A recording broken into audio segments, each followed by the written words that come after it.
ba sa akin si ate? Sinabi mo daw sa mga katulong na ampon siya. Nagsumbong na pala siya sa'yo. Lilian, sensitive ang ate pagdating sa mga bagay na gano'n. Kaya sana next time mag-iingat ka. Isa pa, wala ka na sa stock room.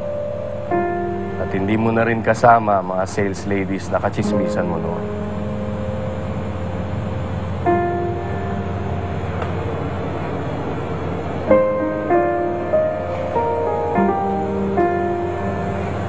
Lilian, hindi naman sa minamaliit kita.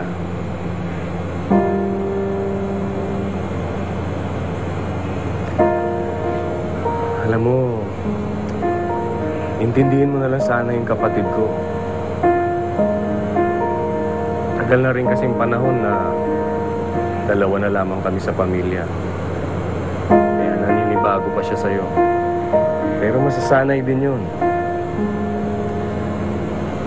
Kapag nailuwal mo na yung baby natin, nasisiguro ko sa'yo magbabago na ang pakikitungo ni Amara sa'yo. Yung baby natin ang magbabago sa lahat. Siya mag-aayos ng lahat.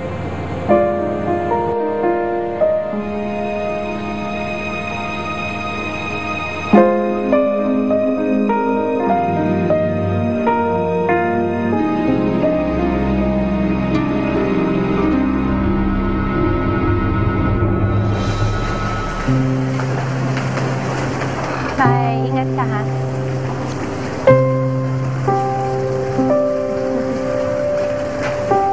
Bye.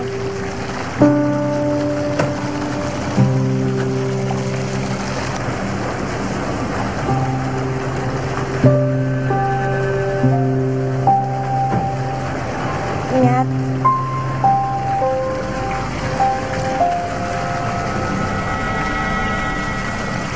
Ate, ate, gusto ko po sana mag-sorry kung nasaktan ko po kayo sa pag-iusisa ko.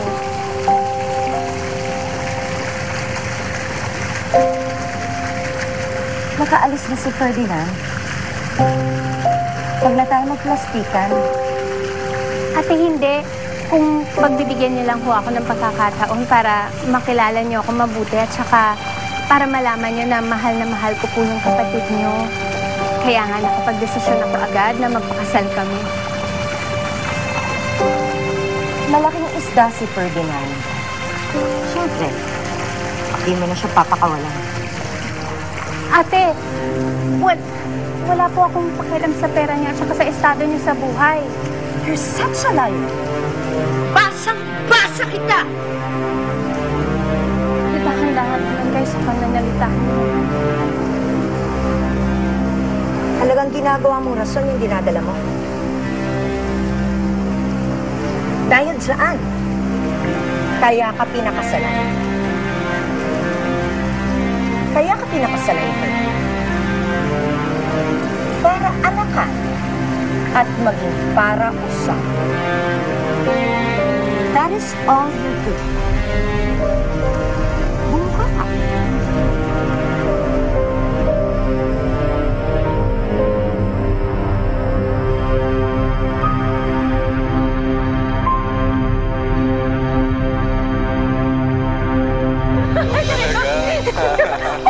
Ferdinand.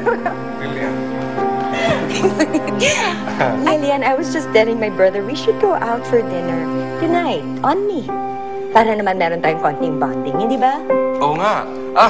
Bakit hindi na lang tayo dun sa paborito nating restaurant? Yung maraming nagpapakute sa yung mga... Ikaw talaga? Huwag ka nga ganyan. Lilian, is there something wrong?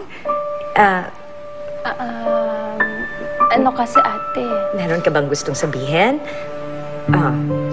Iba ang saya namin magkapatid. I hope you don't ruin the night for us. Join us for dinner, okay?